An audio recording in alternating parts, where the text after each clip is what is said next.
And if you're checking this out for the first time, this live stream is all about supporting and serving the needs of nurse educators in the trenches to empower you to better prepare your students for professional practice and licensure.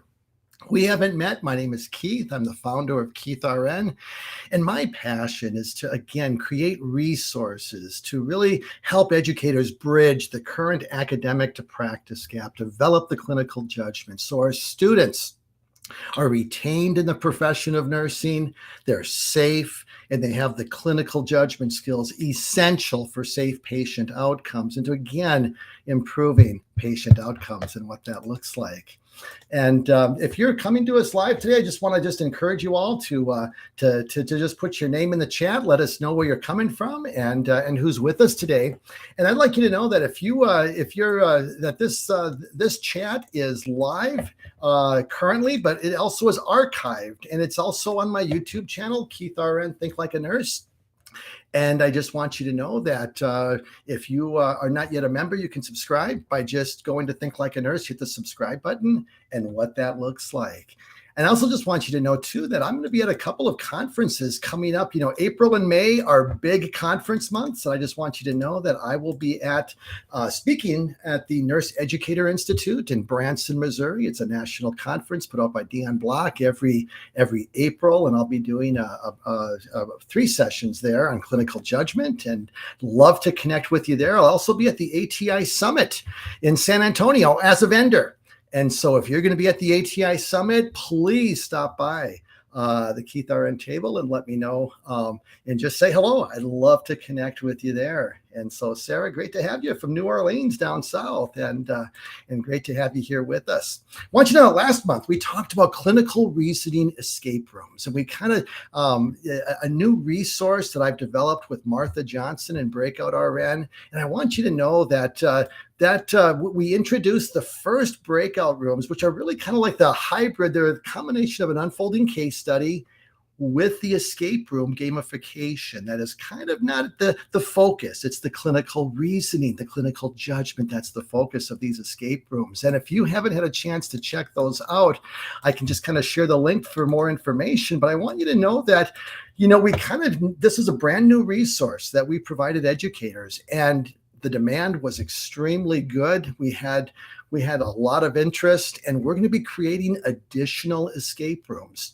in the weeks and months ahead. And so in the next few weeks or so, sometime in April, we'll be having an OB emphasis where we're going to have topics on before a woman delivers, a fetal distress needing rescue, as well as then the infant developing hyperbiliary. And so that'll be OB. There'll be mental health the following month, as well as more med-surg content. So stay in touch, and we'll certainly kind of have more information for you related to that. But, you know, I also want to let you know, too, that just a little kind of a thought that I'd like to share is that I was in Monterey, California, just a week and a half ago. And I was speaking at a college there. And one of my favorite things to do in Monterey is basically on the Monterey Bay. There's something that they used to be a public dump a few decades ago, over 100 years ago. And at high tide in the bay on the Pacific, broken sea glass washes ashore. And I am just drawn to this. And this is what I basically brought home with me. It weighs about 15 pounds. But I want you to look really carefully at the difference, at just the rounded glass tumbled by adversity, and really see the beauty in the brokenness that's present here. And, you know, as I look at this, you know, it's a metaphor for my life, and I think for all of us, because all of us are broken in different ways. But yet, despite the brokenness, things that happened to us in our childhood, things that weren't our fault, things that we experience in academia, the incivility that can break us, there's still something of value, infinite worth and value, because God has created us with that value. And also his grace can redeem our brokenness and use it for good. And so there's a beauty in the brokenness. And I'm constantly reminded of that reality. You know, as we look at the topic for today, we're talking about taking the fear out of the dissertation process. And, you know, I want you to know that this is kind of a topic that really is something that when we look at nursing education, we need to remember that there's kind of a dark side. We don't have a lot of research to support what we do in nursing education. In fact, I had a blog I just published last week on it's time to rethink how we teach students in clinical. And it was based on a research article that was published in 2021 that identified that despite 50 years of the apprenticeship model in clinical education, where you have the clinical educator and 6 to 10 students following, there's no research, no quantitative evidence to support that is an effective strategy to teach nursing and in the clinical setting. And so when we look at medicine, they have a history of 2,500 years. Going back to the 5th century BC. Now, nursing's been around for a while, but not really recognized as a profession for about 175 years. We're in our infancy. We need knowledge to develop why we do what we do in nursing education. So when we look at this aspect of the dissertation process, I kind of want to challenge you as a nurse educator. If you're looking at considering the doctoral process, which I hope you are, if you're not yet in a doctoral program, we're going to clarify that, talk about kind of like the fears and the anxieties that many of us have, but as well as kind of talk about if you have your PhD, if you have a doctorate of any kind, I want to encourage you all to look at what you can do to pursue additional research to strengthen what you do in nursing education, and those topics that we can look at, those little splinters in your brain that may limit your kind of like, that you want to address this problem. We'll talk about how do you choose a topic. Well, I think many of us have got things that we see right in front of us that we can do to basically address that issue. But I've got a guest tonight. I've got Dr. Jenna Barton, who's coming to us today from Mississippi, and she is the graduate nursing program coordinator and a professor of nursing at William Carey University. And Dr. Barton began her full-time academic career at William Carey in 2011 using experience from the ER, plastic surgery, ambulatory care, practice-based nursing ed, and long-term acute care experience.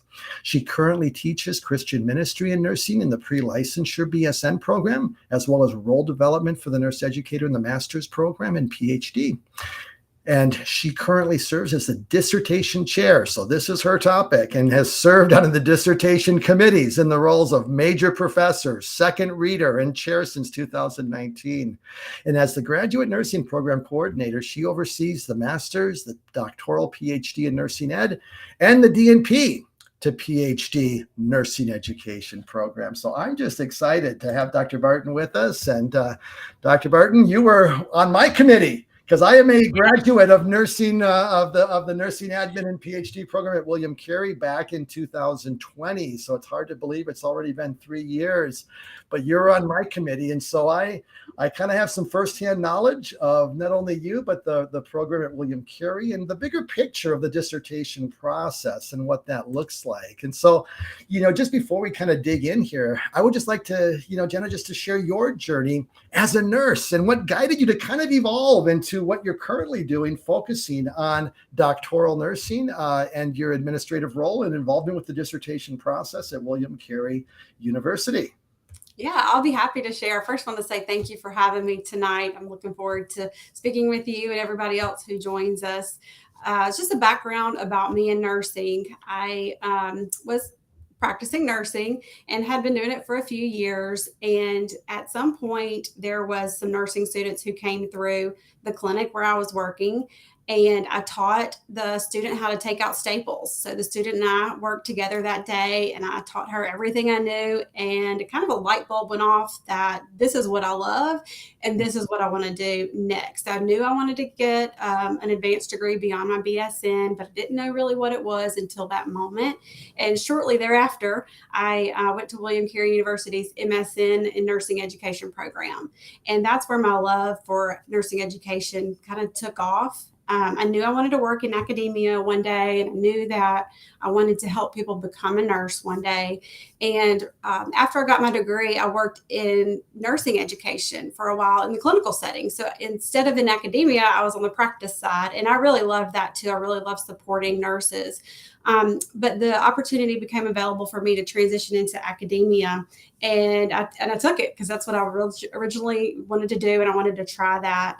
So in working in academia, I told you my passion was to help people become a nurse. And throughout my time there, William Carey created a PhD in nursing education and administration program. And I knew at some point I wanted to get my PhD, but I wasn't really ready. I had been a nurse educator for about a year there in academia. But my coworkers were like, Jenna, come on, let's do it. Let's do it together. There was 4 of us.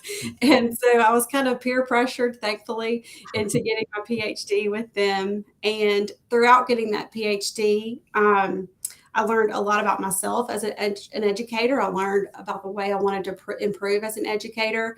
And shortly after I finished getting my PhD, I was offered the opportunity to be the PhD program coordinator. And when I started getting my PhD, that wasn't what I had in mind. That wasn't my goal. But that opportunity became available. And I thought, well, let me try it. And I ended up loving it. And I've been doing it for the last several years.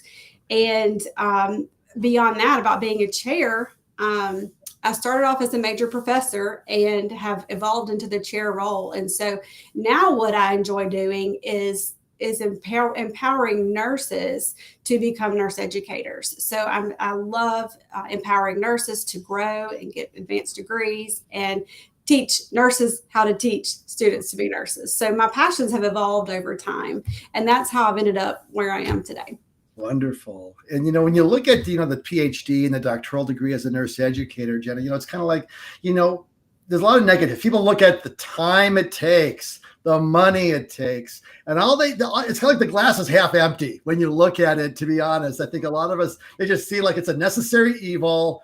And it's like, but really, if you're to say and look at the other side of the glass and the glass being half full, what are the positives, Dr. Barton? How do you see it? Yeah. So before I got into school, my perception of getting a PhD was it's going to take forever. I'm going to hate it. A dissertation is terrible. This was just my mindset and what I had heard about getting a PhD. But once I got into it, I found that I loved the classes. I loved learning.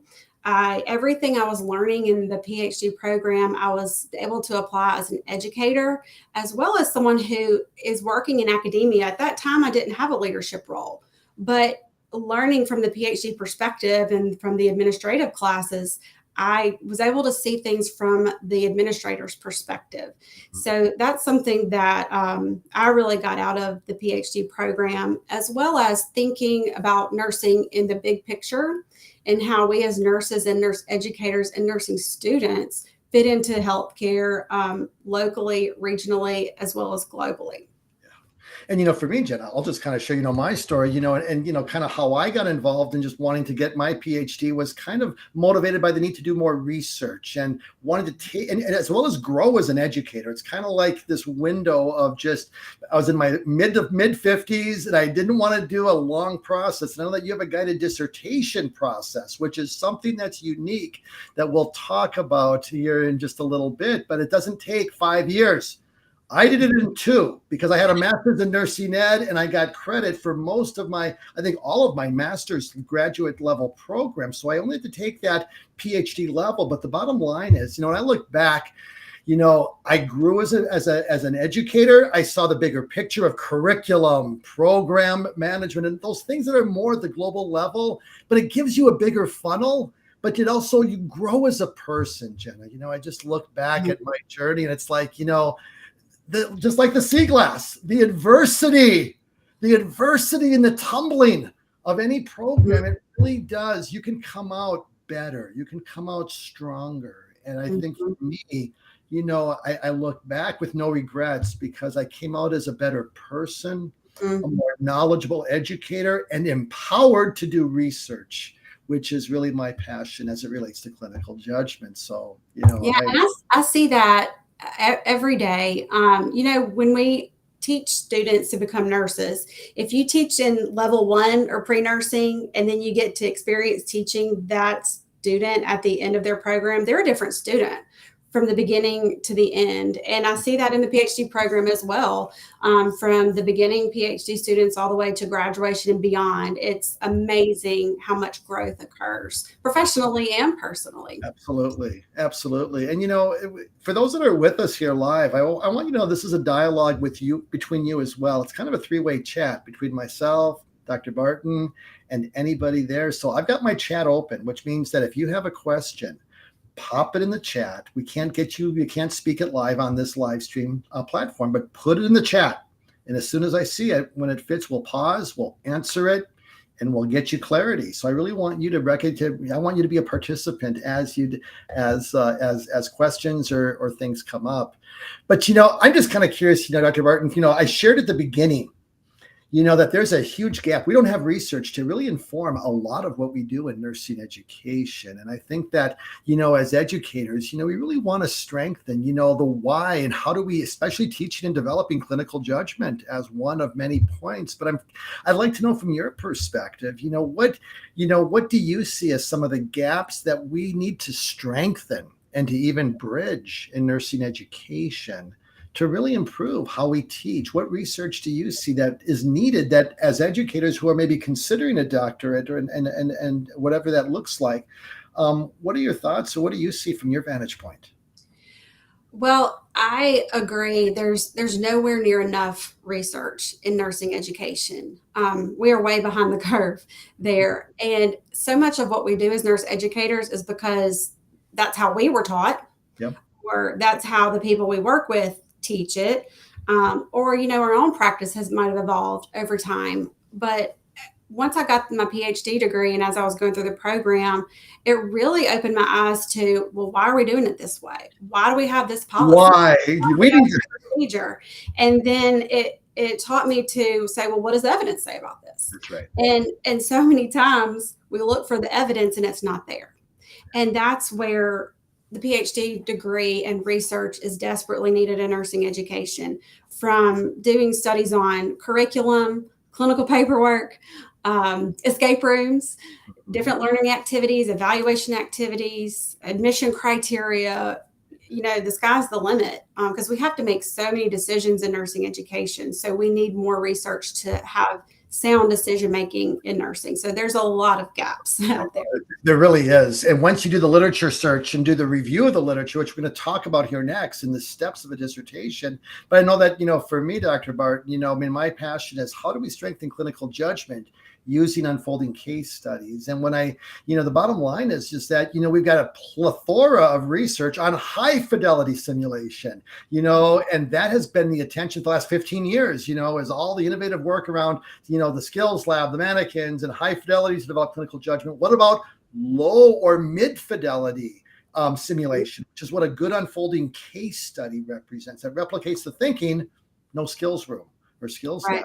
And there was very little to nothing. And that's kind of where I was excited to just, again, contribute to my knowledge and the knowledge of the profession by digging a little deeper on that topic. So yeah, it's surprising, but much is yet to be done. So let's talk about the dissertation. Let's get to the brass tacks, because there's a lot of fears that many educators have, and I think we can demystify it. Your dissertation, and it's like people just put this like, evil. I just, that's the last thing they want to do. But really, let's just break it down. Let's deconstruct. Let's use that. Deconstruct a dissertation. And so let's talk about that. And why is it part of the PhD degree? So kind of how does it fit? And then let's begin to just kind of go after that. Mm-hmm. Yeah. Well, when I first started the PhD program, I didn't know what a dissertation was. I really didn't. I knew that I had to do one, and I knew that's just part of the process of getting the PhD, but I really didn't understand what it was. And so that's why I thought it'd be very helpful for me to have this session with you and others to explain what a dissertation is, because I think a lot of the fear of a dissertation comes with the unknown. So I wanted to have some time with you to let you know about it and know about that process. And where a dissertation fits in with a PhD is that with a PhD, that's the top educational level. And the PhD is very well designed. The one we have especially well designed for academia.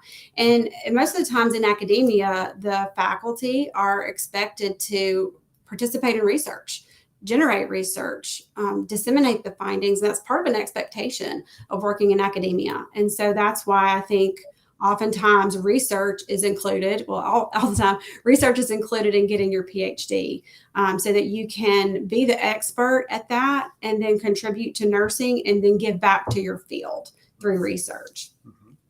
So a dissertation is a research study. Yep. That's what it is. Yep. You create your own original new research study and you implement it. And then the other part of that is you write it up.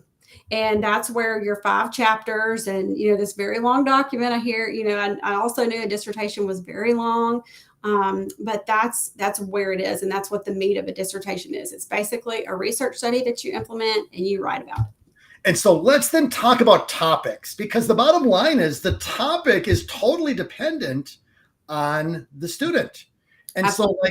So for me, my passion was, was basically approaching and saying, my passion is to learn more about, how can we best develop clinical judgment using unfolding case studies? What's the status of the research? And then a study designed to implement, the best approach to do so. And so I was able to design my own study. And I think it's important, at least the topic. How do we basically choose the topics, Dr. Barton? I've been obviously something that you're going to be married to this. You're going to be married. You got to love it, like a good relationship. And so you got to be passionate about it. You got to love it. But what would you add to that as far as, how does if you're considering, a doctoral program, what is the criteria you want to look at to basically say, this is a good topic and it's something that aligns with your true north? How do you put that all together from your perspective? I get this question all the time from students considering getting a PhD as far as topics go. And I've talked to some who are afraid to get a PhD because they don't know what topic they want to do. And don't let that shy you away from getting a PhD. There will be a topic that you love, and you might just need some help kind of fleshing that out. And that's something that I enjoy doing, is helping people find their passion that they want to research.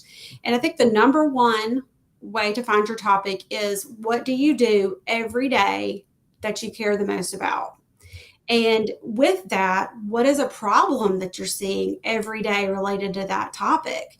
And if you see a problem, I've said we need to go to the literature. What does the evidence say about that problem? And if there is not enough evidence to suggest some solutions to that problem, there's your dissertation topic right there.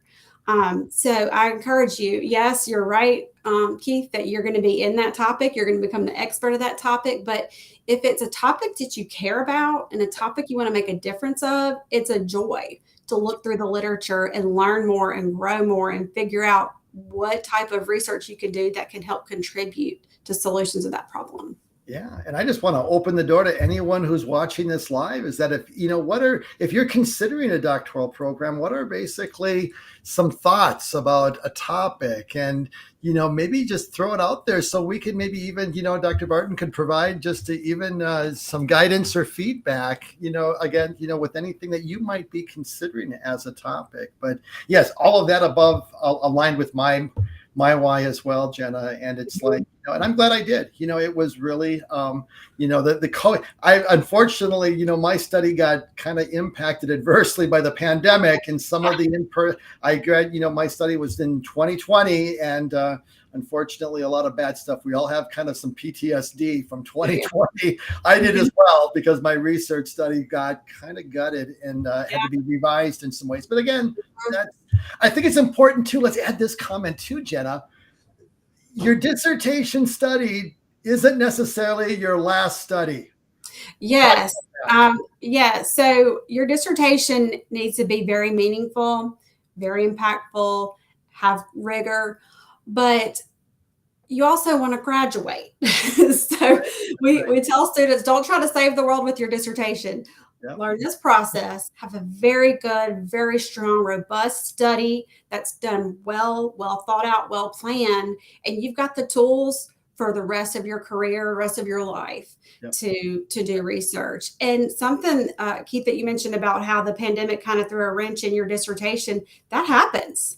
That happens in research all the time. Things that happen that you wouldn't expect, things with IRBs happen that you wouldn't expect, things with your participants happen that you wouldn't expect. So part of that process is saying, okay, well, this has happened now. How do I get to the next part? And that's where your committee and your major professor and chair and your peers can be there to help you out. Yeah. Well, let's break it down, Jenna, piece by piece. And I think I'm looking and seeing if I still, oh, you know what? I found it on my bookshelf. Okay. There it is. Yeah, this is my bound dissertation, Impact of Unfolding Case Studies on the Development of Critical Thinking in Baccalaureate Nursing Students. And again, you can see it's not 3 inches thick. It's maybe about 150 pages. But this is the final work. And that was my dissertation. So why don't you let's break this down, because I know my dissertation topic well, but let's talk about the chapters and what's in your dissertation once it's completed. And let's take it step by step. Yeah, I'm happy to do that. So a basic dissertation is 5 chapters. It's what you can expect to write for your dissertation. And I will share that every PhD program has a different process. There may be different places they put different aspects, different time frames of when they do different things. So what I'll share with you tonight is what we do at our PhD program at William Carey, just to give you an example of what you could expect with the chapters for your dissertation. So the very first chapter you write, what number is it? I think it's 1. Well, usually it's called, no. It's 2. You start with writing your second chapter, which is weird. I know that sounds weird, but chapter 2 is your literature review.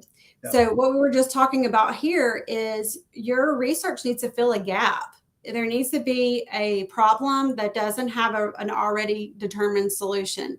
So to know if there's a problem without a solution, you've got to get into the literature and see what studies have been done.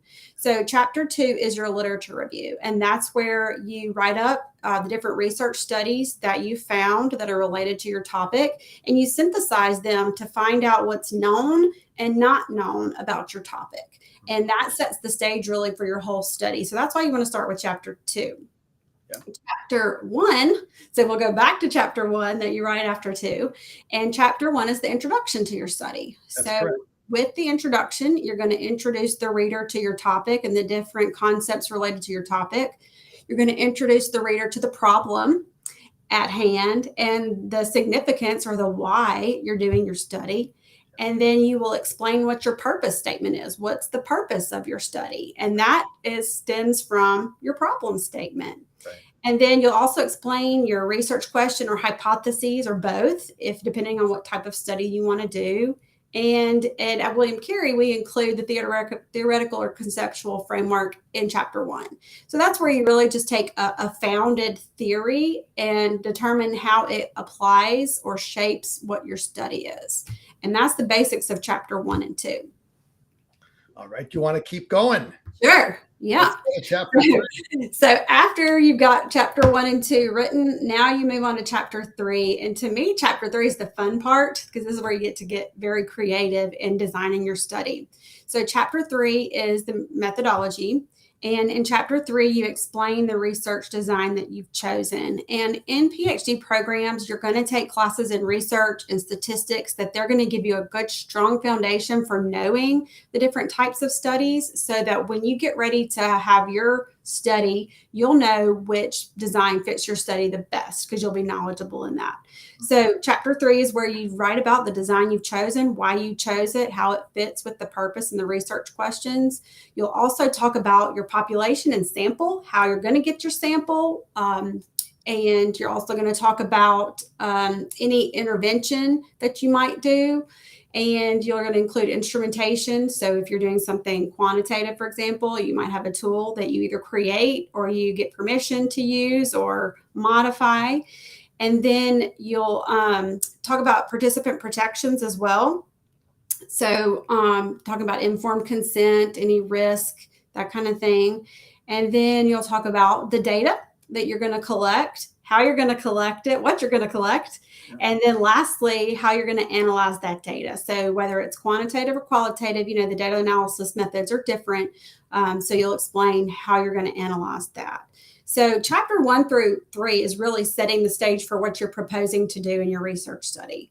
And in our guided dissertation, after you've got these 3 chapters set, now it's time to do your proposal defense. And this is where your committee comes into play. To get permission to do your study that you've created, it has to be approved by your committee. And at William Carey, we provide the committee. So you have a chair, a major professor, a second reader, and a statistician that are a part of your committee. So you basically present what you're planning to do to your committee, and your committee will either give you feedback on some things to modify, maybe some things you haven't thought about yet, or give you approval and tell you go for it. And so then when you get your green light from the committee, that's an exciting part, because now you can do what you've been planning on doing for the first 3 chapters. Yeah. And so then you implement the study, and then chapter 4 is all about the results and all the statistical analysis. And just how would you describe that, Jenna? Yeah, so chapter 4 is after you have implemented your study, you've gathered your data, you've analyzed it, and chapter 4 is where you report on what you found. So if you do a qualitative study, you're going to report on the themes. And if you've done a quantitative study, you're going to have your statistical findings and probably some charts and graphs. And with both, you'll describe the sample as well, so that the readers can have a full understanding of who participated in this study and a good feel for what the findings were. And I will share that I did a quantitative study for mine, and when I got the results back that something was statistically significant, I was very excited. So that's also an exciting chapter to write and share about. And it sets the stage for the very last chapter, which is chapter 5. And chapter 5 is the discussion. And this is an important chapter because this is where you've got your findings, and now you relate it back to the literature. You talk about how it can impact and the implications for nursing, for education, practice policy, and beyond. You also get to talk about any limitations or problems you found along the research process, and recommendations for future research.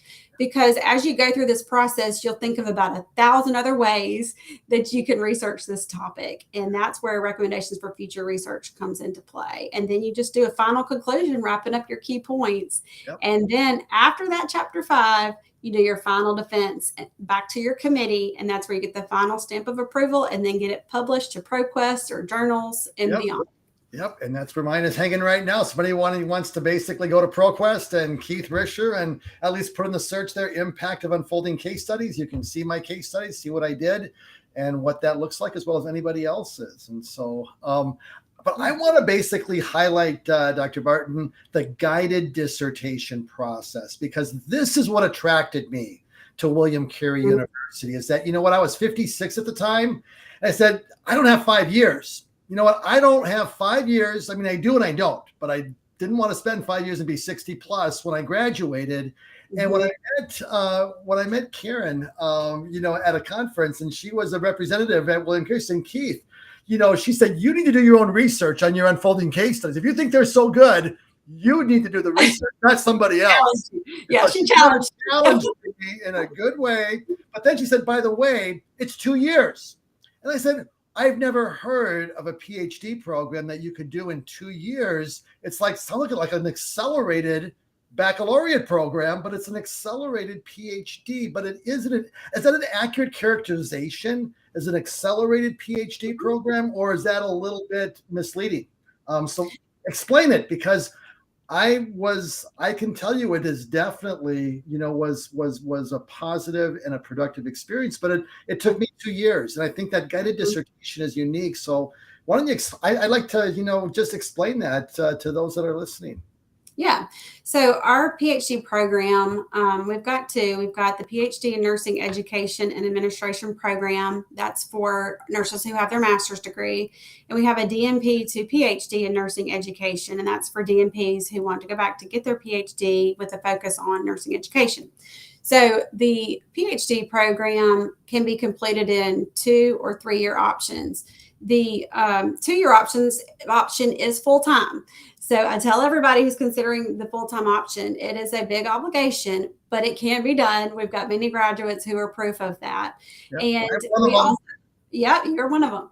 We also have the 3-year option, and that's what we call our part-time option. That's what I did. I was in academia for about a year, so I was a relatively new nurse educator. I had 2 young boys at home, a busy working mom, and it was all I could do to do the 3 years. And so I didn't do the 2-year because I was afraid that I would overcommit myself and be spread too thin. But the 3-year fit me perfectly because I was able to find a good balance between being a mom, being a good nurse educator, and being a good student, and I could enjoy the process. So the 3-year plan fit me great. The way that the guided dissertation fits in with all of that is the guided dissertation, we have it as an 18-month process, and that includes your research and statistics classes, your topic development classes, and then our 4 courses that we have for the dissertation. And we guide the student through the dissertation, and that's how it gets its name. But with our courses, we have a very specific time frame for what part of your chapters in your study to do when. So you don't have to, worry about, well, when am I going to do this part? Life's going on. I'll do that later. We have time frames, and that helps the student to have the dissertation done in a very efficient manner with their time.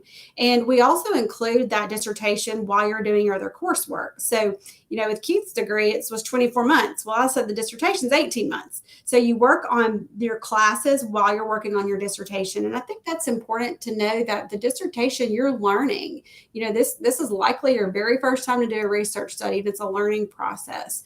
And so that's how we have constructed the degree to be very efficient with students' time, get you a really good degree, a good, strong foundation in research in a reasonable time frame. Yeah. And, you also are very passionate about a resource that I think is the step-by-step guide to writing a dissertation. Can you just kind of highlight that? I put the link to the book, and then one of my favorites of it. So why don't you just highlight that for those that are listening? This is one of the books we have in the program, and I don't make any money off of it, so this is not anything biased. But it's Karen Rausch. I'm not sure if it's Rausch or Rausch, but it's a publication by Sigma Theta Tau. I'm getting off the camera there, and I love this book because it's a very good, concise explanation of what a dissertation is. So it'll walk you through what those 5 chapters are, how to figure out your purpose statement, how to figure out your topic, what is the literature review, how do you write it, and see how it's small. Yeah. So it's not something that is overwhelming to someone who's just getting started, just trying to figure that out. So this is one of my favorite books, and I encourage you, if you're considering getting a dissertation getting a PhD and you're nervous about the dissertation, start off with this because I think it's a really good foundation, written very well and very concisely. Yeah. So it's one of my favorites. No, I remember reading that, I think the first edition when I was a student, Jenna, and it was like, it just broke it down to brass tacks. But if you're interested, just trying to understand it more, it's like it does that and just makes it simple and understandable and demystifies it. I think that we just are kind of, sometimes we just kind of like, we overwhelm ourselves unnecessarily, and it's like, let's just pull back and see it for what it is. And I think if you start looking at research books, you can get very overwhelmed very fast because there is a lot to learn about research. And so I think having the perspective of learning research, supplementing, this, and how those more intimidating books fit in with this and help supplement this, I think it helps to come together. Yeah, no, and I just wanted to share, there's just one comment out from Amanda, who's watching on the William Carey feed, just saying that she's a doctorate in a physical therapy program and passionate about ICU and critical care, and love getting students confident in their skills in ICU. And so, Amanda, I know that, for example, one of the big things in like ICU, where I was a critical care nurse, is basically, preventing some of the, when they're like on a ventilator for day after day after day, and some of the mobility issues and the complications of the delirium when they come out of it, etc., are just, a real issue. And I don't know what your specific focus is with this topic, but if you want to put anything else in the chat, love to clarify just kind of how you would basically narrow that down, or what your topic is that you plan on pursuing. So just wanted to call that out there. Yeah, some ideas I have with that are what type of teaching strategies are you doing in the clinical setting? And I know that nursing students, as an experienced nurse, you see the train coming, right? You can feel that train coming, something bad's happening, but how do you teach that to students? And when does that light bulb go off with them? And so I think there's a lot of study that needs to be done for critical care and nursing students. And I can tell you there's not enough done out there, but many of our students, right when they graduate, where do they want to work?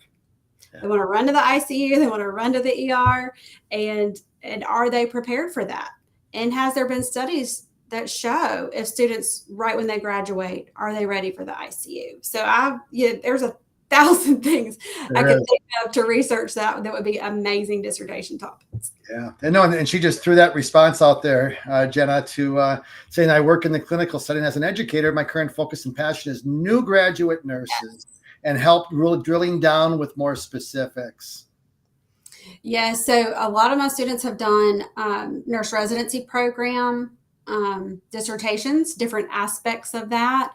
Have also talked to new graduate nurses about self-efficacy. Other dissertations have been on new graduate nurses and using electronic health records. So there's a lot to look at for the new graduate nurses.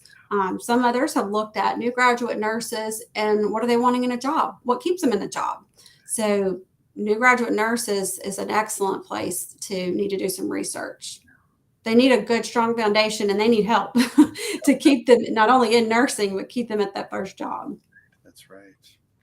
And, just to kind of in closing here, Dr. Barton, just like to know just kind of what would you kind of guide, as you look at just, anybody who's interested in a PhD in nursing education administration, which is what William Carey's emphasis is. But when you look at that, what would be the big picture that, when you look at criteria, how does, let's be honest, there's programs online there's hybrid this. And I think that, kind of maybe just explaining some of the distinctives. What is it that, what are some big picture criteria that could help filter for a prospective, nurse educator who's looking at doctoral programs? How do you begin to sort and filter? And then I'd also like to get a sense as far as then, what are some of the distinctives at William Carey with how you structure? I think, it's a hybrid model. It's not completely online. So let's start with the filter and then kind of lead into then just what William Carey offers and what that into compare and contrast. Yeah, so there are a lot of different focuses of PhD programs. They're not all 100% research.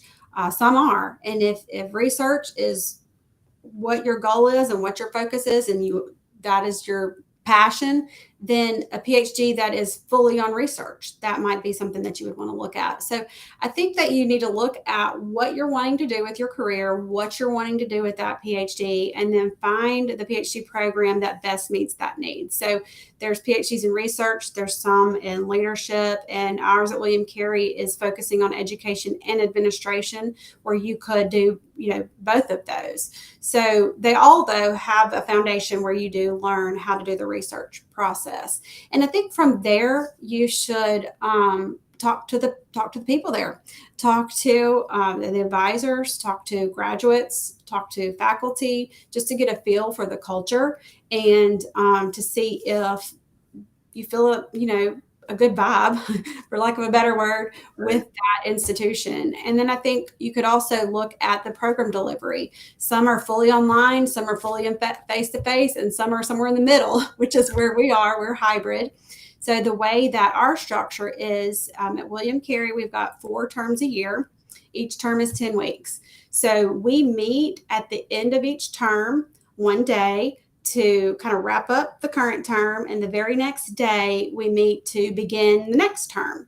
And then we redo that process. So 4 weekends a year we have meetings, and currently 2 of those meetings are face-to-face at our Hattiesburg, Mississippi campus, and then 2 of those are online. So it's like every other is face-to-face versus online, and students love that. We really value our face-to-face, and since it's only 2 times a year, 2 weekends a year, once every 6 months, it's very doable because we have students from all over the nation that come to us. And I think the value of sitting in a classroom of your peers from all over the nation, getting to share and exchange is very valuable.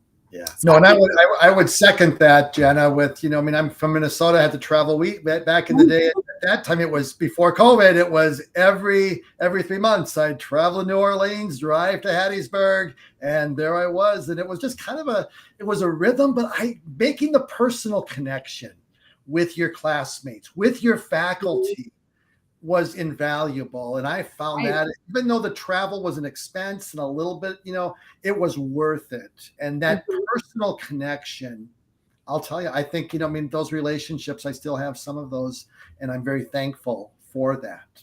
Yes. And I think you can build relationships online as well, but something about being together in person and having breaks together and going to eat a meal together and traveling together, I think there's a lot of value in that time as well.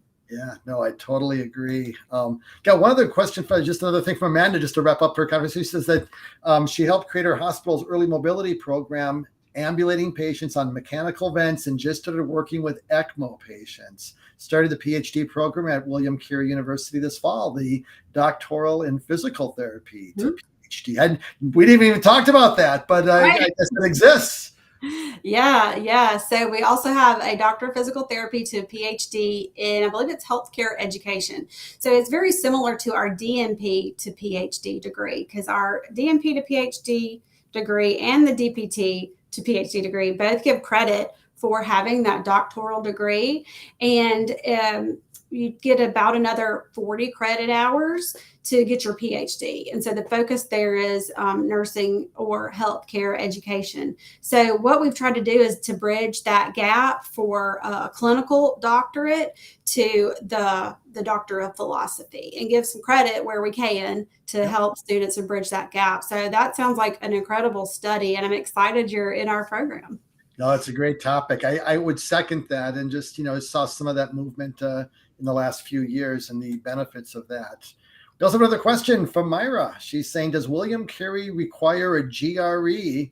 What is the rationale for programs requiring the GRE? And I don't know what a GRE is, so you tell me what that acronym stands for.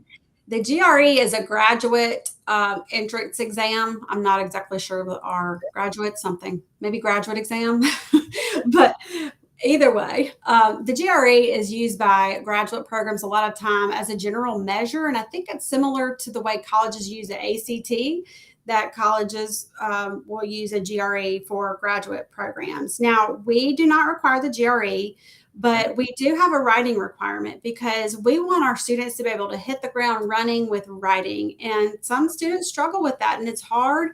Some students are great writers, but it's been a while since you've used APA format. So we want to really have a good, strong foundation. So when you have your very first term in the program, you are ready to roll. And so we have a writing requirement that you can meet it through the GRE with a specific writing score on the writing section only. Or you can take our writing class that we offer in the summer. Most students take that writing class. I did. Yeah, because it's helpful. It helps you to get back in school mode. It helps you to remember how to find articles in the library. It helps you remember how to put together a paper. It helps remind you on APA format. So a large amount of our students choose to take the writing class to meet the writing requirement, and are grateful they did. So they have that foundation as they start taking their first class. Yep. No, it improved my writing. It was like I was a pretty good writer, made me a better writer, as well as more of an academic writer, because the dissertation is scholarly. You're not writing blogs anymore, Dr. Barton. Was my style with CCRN for many years before I actually, took the plunge. And so it's like, it just tightened me up, made me better. And so got some comments here from the stream. And Lysandra is saying, I'm a 2017 PhD nursing grad at William Carey. At the time, I was a nurse practitioner, new to academia, 2 years adjunct. I can honestly say that face-to-face was invaluable. Yes. Currently teach and practice, and some students struggle, but great program. So there's a kudos, and I would second that. I saw the same in my cohort. And those relationships you make with your peers, they're for a lifetime. And sharing and exchanging values and ideas and research ideas from people all over the U.S., there's a lot of growth in that. Yep. Got another comment here, a question actually from Sarah saying, any tips on acquiring funding for tuition? I don't think I'm ready to leave my current job for full-time faculty. And so when you look at the, the tuition piece, I don't know if you want to go into pricing or just keep that for another discussion, but the bottom line is, what would be your answer to just funding options or scholarships for doctoral education? Yeah, I'm very happy to talk about that because money matters, right? So we try to keep our tuition as low as possible. Try to keep our fees as low as possible because we know we're all working individuals out there, and so we do all we can to make our costs as competitive as possible. Now, places that you can look for scholarships, I always tell people to check with their job first. Sometimes their job might offer some tuition reimbursement. Check with your state. Check with your state board of nursing. Check with your local organizations that you may be a member of, your national organizations that you may be a member of, and then just get on the Google. A lot of students find scholarships just from Googling, and there are many scholarships that come through from time to time. So what I do with my students is anytime I see a scholarship, I post it for my students. Yep. And so I know that there's one I recently posted, maybe yesterday, about diversity in healthcare. A scholarship for that just became available. So the Hearst Review does scholarships, the NLN does scholarships, Sigma does scholarships. So there's dollars out there. So something I think that you can consider doing, if you're not in a hurry and want to pay for it as you go, you can take more time. The typical program is 2 or 3 years, but for some students, they can't go 3 years and they need to go at a slower pace. So we can, I design plans of study for more time if needed, because some people have very demanding jobs and they can only take one class a term, and one class a term is better than no class a term.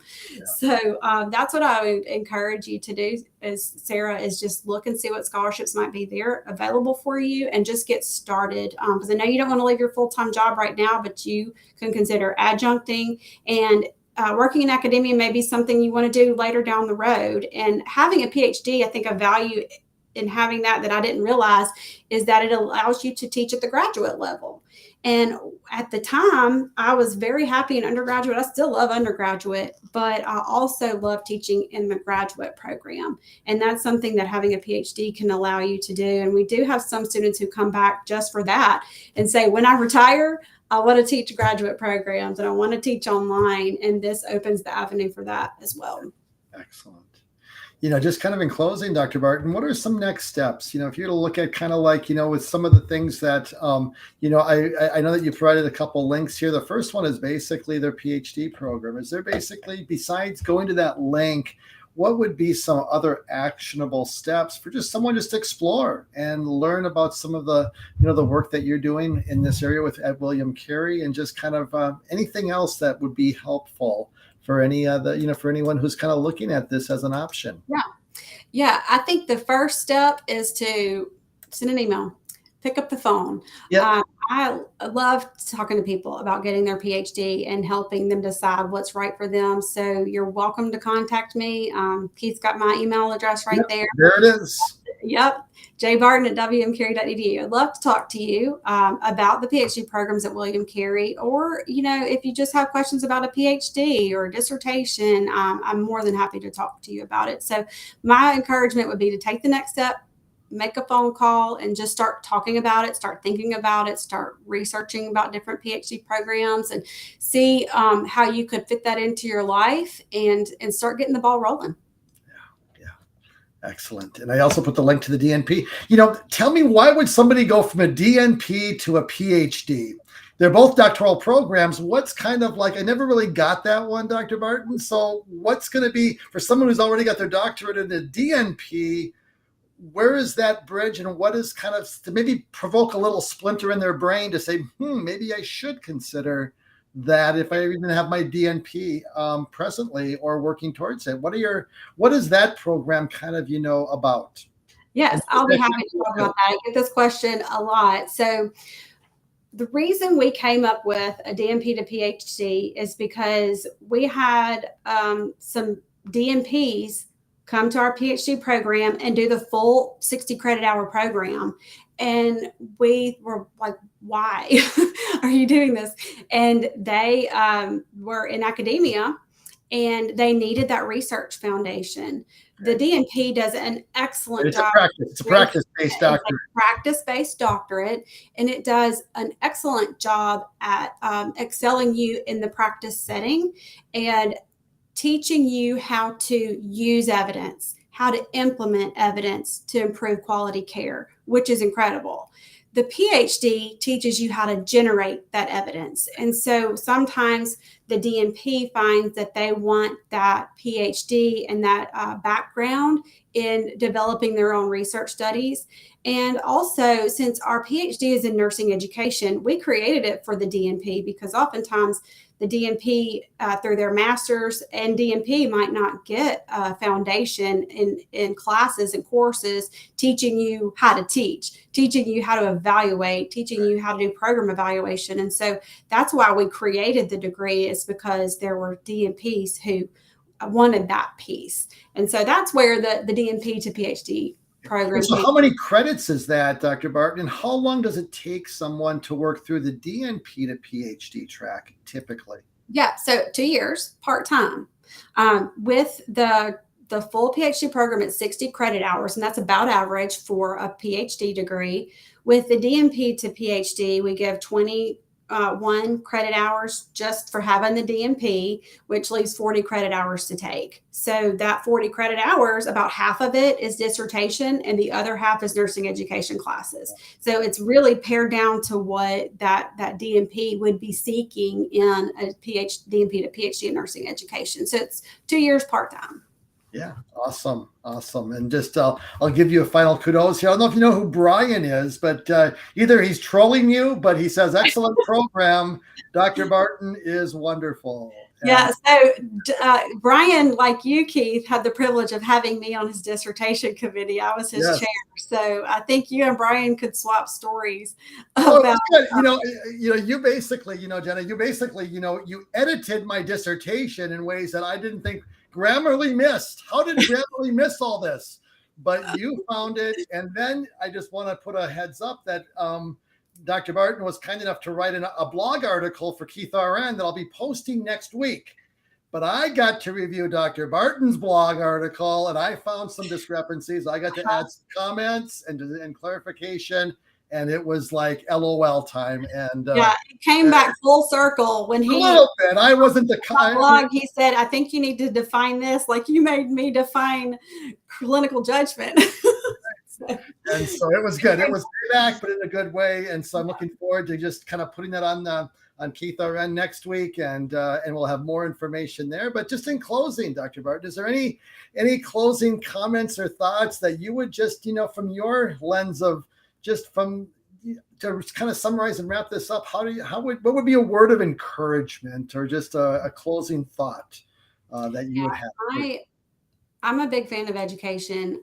Every degree and every step I've taken has made me stronger professionally and personally. So if you are at all considering getting another degree, getting an advanced degree, and you think that degree is going to help you achieve your career goals, then go for it.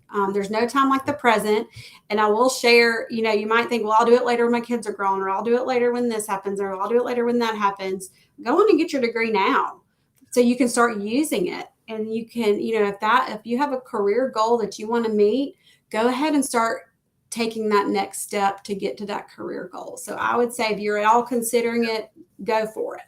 Yeah. And that's what I did. I said, I have a window here of time. I said, and I went for it. And you know what? I'm not looking back, and it's been a win, and doors have opened. I think the thing you didn't mention that I will mention is that initials matter in academia, in the sense that doors will open that will never open if you don't have the credibility. I would not have been able to be an educator without my MSN.